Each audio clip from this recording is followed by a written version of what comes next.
All right, it has been a minute since we did an episode focused purely on listener psychology, and you know that is what I am all about. So in this episode, I'm going to give you 3 proven language patterns that you can use to create hyper-effective content that's going to immediately increase the demand for what you offer, and over time lead to more conversions from listeners to leads from your podcast.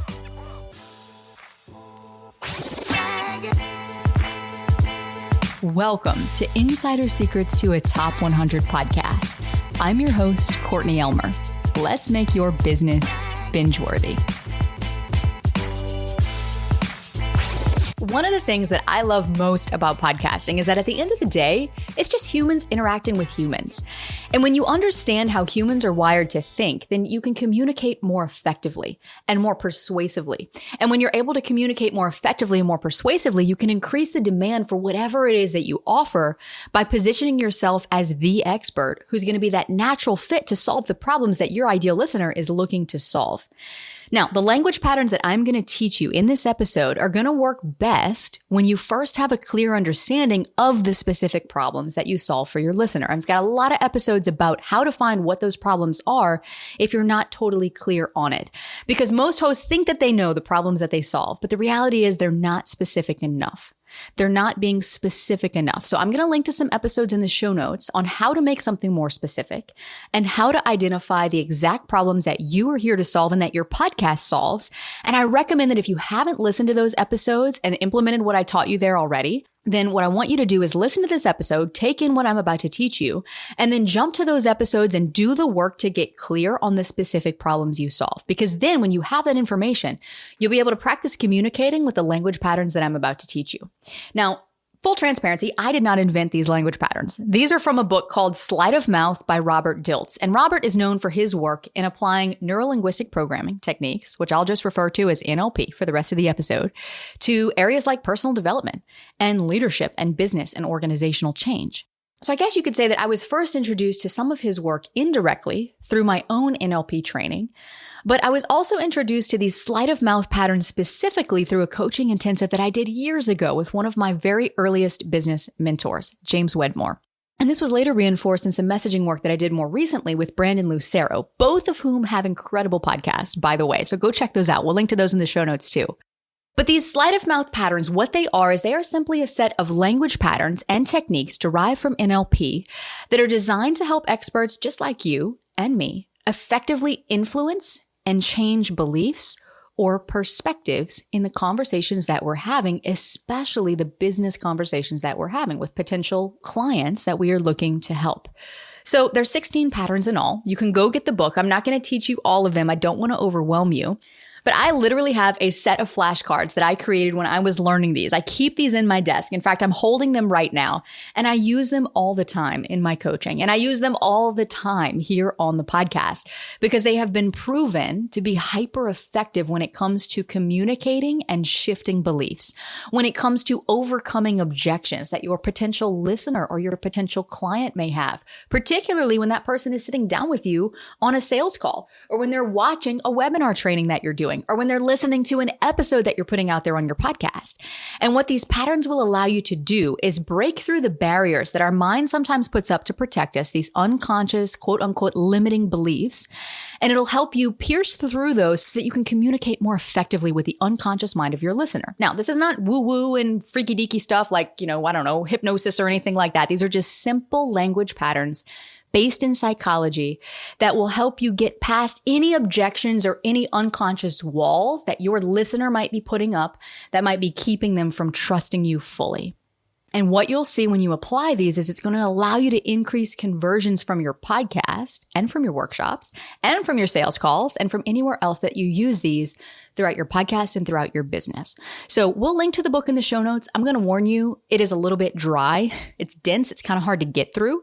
But my goal in this episode is to help you focus in on 3 of these language patterns so you can understand what they are and how to use them and make it easy and fun so you can apply these right away. All right, so listen closely. The first one that we are going to work through is called chunking up. Write this down if you're in a place where you can write this down. If not, come back to it. You can remember this one almost like an exaggeration. Gary Vee uses this a lot in his content. You've heard me use this one when I say something like, look, if all it took to have a top 100 podcast was to have high quality audio and to release an episode every week, then everyone would have a top 100 podcast. And we both know that's not the case. So what we're doing here is that we first are going to identify a belief that our listeners have. So in this example that I just gave you, the belief is that high quality audio and consistency are the keys to a successful podcast. But that's not actually true. That's a belief, and I'm here to discredit that belief. And I want to do it in a way that causes listeners to question their own, sometimes unconscious belief that they're unaware of and go, wait a minute, that actually makes a lot of sense. I do have high quality audio. I do release episodes consistently, so it must be something else that I need to have a successful top 100 podcast. So again, I am very clear on what problems I'm here to help you solve, which helps me be able to do a better job of understanding where you're coming from, as well as the beliefs that you might be picking up on unconsciously simply because of who you're following out there in the podcasting industry and these industry norms that are perpetuating these beliefs, but that aren't necessarily true. I mean, how many times have you heard consistency is the key to podcasting success and gone, oh my gosh, if I hear that one more time, I'm going to scream because I am the most consistent person I know. And still, my podcast is sitting here getting 50 downloads an episode. And I've been doing this for 2 years. You can tell I get fired up about this stuff. This stuff I love because this is all about understanding human behavior and how to communicate. Because at the end of the day, you're a human communicating with a human. That's all that podcasting is. So if you want to be persuasive, if you want to convert more listeners to leads, you have to know first the problems you solve. Second, the beliefs or industry norms that your listeners might be buying into. Because in order for a belief to be true, it's got to be true 100% of the time. You and I both know there are a lot of podcasts out there with great audio who publish every week and have been doing so for months or years and still aren't in the top 100. So therefore, it can't be true that all it takes to be successful with a podcast is to have high quality audio and consistent content. So basically what we're doing here is we're identifying this belief and then we're discrediting the belief by showing why it isn't true 100% of the time. So what this allows you to do in the mind of your listener is shift perspective, which just like my mentor, Brandon Lucero, says all the time, this is some of the most powerful content that you can create, is the kind of content that shifts someone's perspective and gets them to see something differently than the way that they've been seeing it. And removing that belief is going to help someone make progress because having that belief is what's been keeping them from making progress. So when you can do this effectively, guess what? Listeners are going to lean into what you have to say because now that old belief is out of the way and they're wanting to know what you're going to tell them because now you can show them a new way or a better way to go about getting the results they want, and they're going to be primed to listen and pay attention. So again, this is chunking up, and I'm going to give you a prompt. So basically, you are identifying the belief first, and this is true for all of these patterns. You got to know what the problem is you're solving, and you got to know what the belief is that your person is believing. But basically, here what we're doing is that we're saying, if X belief were true, then it's got to be true for every person. Or if that were true, then you would always be getting this result. We're going to exaggerate it. It's got to be true for everyone. Well, that result would have to happen 100% of the time if that were true. So we're going to identify the belief, you're going to plug it into the framework and make it specific based on the problems you solve. So the prompt, the framework is simply, if X belief were true, then it would be true for every person. So here's how it sounds when you plug this in. If all it took to have a top 100 podcast was high quality audio and to release an episode every week without fail, well, then everyone who did that would have a top 100 podcast. And that isn't true.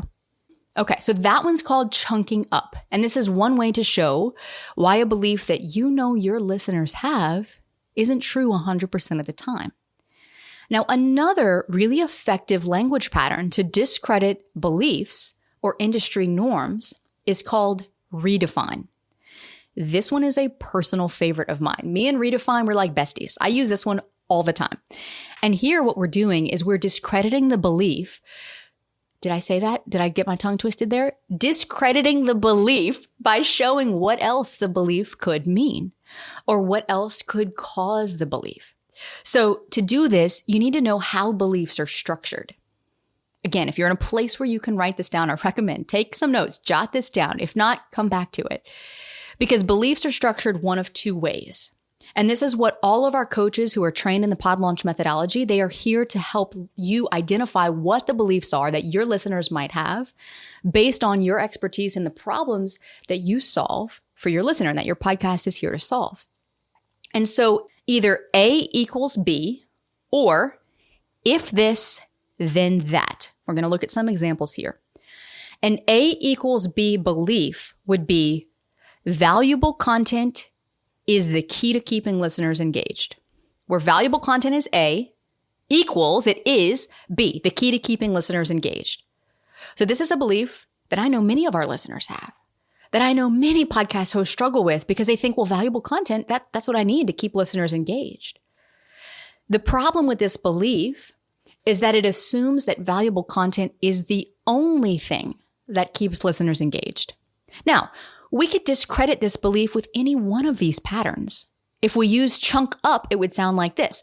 If valuable content were the key to keeping listeners engaged, then everyone with valuable content would have dozens and dozens of rave reviews on their show and consumption rates over 90%. And that's just not the case.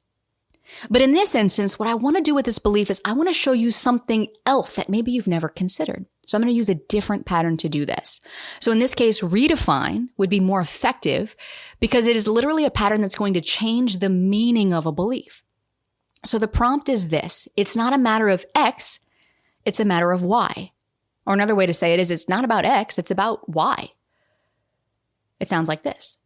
It's not just about how valuable your content is inside your episodes that drives engagement. It's about how good you are as the host at selling the content inside your episodes to get a listener to click play in the first place. Now, if this is a belief that you had that, okay, all it takes is valuable content and I have valuable content and my listeners still aren't engaging, you're going to go, wait a minute, I've never thought about that. So again, what these language patterns allow us to do is get the belief that's keeping someone from making progress out of the way so that we can show them a new perspective. And then what I would do is if that was the focus of the episode, I would spend the rest of that episode talking about what to do to get listeners to click play in the first place. And listeners would pay attention because now they understand that this is something they need to be doing versus you just going in and hitting record and being like, all right, guys, you need to know how to get your listeners to click play in the first place. And they'd be like, okay. And maybe some of them would pay attention. But when we can remove the belief first to help them understand why this is important, they're really going to lean in. They're really going to see you as an expert. All right, are you having fun with this? I'm having so much fun. I love this psychology stuff. We could talk about this all day, but we're going to do one more. I've got one more language pattern for you. And this one's called a counterexample. So you remember there's two types of beliefs, A equals B, and if this, then that. In the A equals B belief structure, we're saying that A is B. But what happens if we invert that? And we say, well, wouldn't this also have to mean that B is A? And if B is not A 100% of the time, then that belief can't be true. So basically with this pattern, we're going to dismantle the belief by saying, wait a minute, here you are thinking that A equals B. But has there ever been a time when B equals A? And we can invert the belief and give an example to discredit it. So the prompt for this is identifying the belief, stating the belief, and then saying, has there ever been a time when B equals A? Or has there ever been someone else who? Inverting the belief, B equals A. So I'm going to give you a non-podcast example for this one. All right, I know I love the podcast examples and I use them all the time. But let's look at this one. You've heard this before, and maybe you have bought into this belief knowingly or unknowingly. This idea that you have to work hard to be successful. What this belief is saying is that hard work equals success. A equals B. So with this one, we could crack open this belief by saying something like, well, how many people are there in this world who are more successful than you but work less than you? So you see what we did? We inverted the belief. We put success before hard work. And we pointed to someone else, a counter example, to say, well, wait a minute, aren't there also people in the world who are more successful than you but who actually work less than you? Or with the other prompt, has there ever been a time when, might sound something like this. You know, a lot of people think that hard work is what it takes to be successful. Hard work equals success. But has there ever been a time when you didn't have to work hard and you were still successful? And then we can provide an example. Maybe you didn't study for a test and you still got an A. So what we're doing is we're showing a listener that this belief can't be true 100% of the time. Here's one that I tackle all the time with this particular language pattern. This idea that I need a big audience to have a successful podcast, where a big audience equals success. And I can point to someone else out there and I can go, well, let's see. Alex Hormozy started his podcast 6 years before he had his following online. And I know for a fact he started with 0 downloads. So it's not about how big your audience is when you start. It's about how well you position your podcast to attract the right audience so that you can grow. And if you're paying really close attention right now, then you will notice I just stacked 2 patterns with this example. And when you get proficient with using these patterns, this is where it gets really fun because you can start stacking them and you can just, you can go on and on. Don't get me started. I will never wrap up this episode. We could literally be here all day talking about this. But if this is valuable for you and you are loving this and you are like, holy cow, I don't quite know if I fully grasp what you're saying, Courtney, but I want to understand this, then scroll down to the show notes and click the link to join me for our next live workshop. We dig into this. This is pillar 1 of our whole pod launch methodology called binge-worthy messaging. Binge-worthy messaging and learning how to create that for your podcast and the formulas for doing that. Because if you want to be able to convert more leads, it starts with your effectiveness as a host, how effectively you communicate, how effectively you shift beliefs, how effectively you can create demand for what you offer without selling. And this is why a lot of what I teach is all designed to help you learn and apply strategies like this one, to help you use psychology and the science of human behavior to make you a more effective host. And then when you couple that with the podcast messaging and the positioning and the growth strategies we give you, you will never need to worry about your podcast not growing again. So if you're like, okay, Courtney, I'm in, tell me about this workshop. Again, go to the show notes, click the link. You can join me for the next one. Or if you're like, I just want to talk to you and your team and like, how can you help me apply this to my podcast? In the show notes, you'll also see a link to book a call. You can grab a time there and we'll sit down with you and we'll walk through your podcast with you and take a look at what you're doing well and where there might be some gaps that we can help you fill. So again, with this, I encourage you to come back to this episode again and again. This is something that you're not going to learn overnight. Using it one time is not going to be effective. This is something that has to become second nature to what you do. But the beauty is the more you understand how to communicate in a way that breaks through these walls that your listener has, it's going to get your listener to trust you. They're going to believe in what you have to say. They're going to believe that you have the solution to help them solve their problem, which is ultimately going to increase conversions for your podcast over time. And more importantly, it's going to make you stand out from other podcast hosts who might be talking about the exact same topic as you, but doing it in a way that just feels regurgitated, doing it in a way that feels like the same thing everybody else is saying. And hopefully, if you listen to this podcast, and if you have for any length of time, you can see that messaging at work here on this show. And you know that this show is totally different than a lot of the other podcasts about podcasting that are talking about things more at a surface level. So again, knowing which patterns are going to be most effective to help you dismantle the beliefs, and we've only covered 3 of 16 patterns today, starts with knowing what specific problems you solve. And then second to that, what specific beliefs or industry norms might be influencing someone to think the way they're thinking or to cause these problems for them in the first place. And then as the expert, you can do the work to dismantle them and help keep your people moving forward and in motion and experiencing transformation, which is going to skyrocket their trust in you as the expert. So if you love this episode, then don't go anywhere. Because in the next episode, we are going to shift from psychology to technology, but we're going to be talking about whether or not you should run ads to grow your podcast. And if the answer is yes, then which ads are best and which ones to be wary of? That's all coming up next to help you make your business binge-worthy.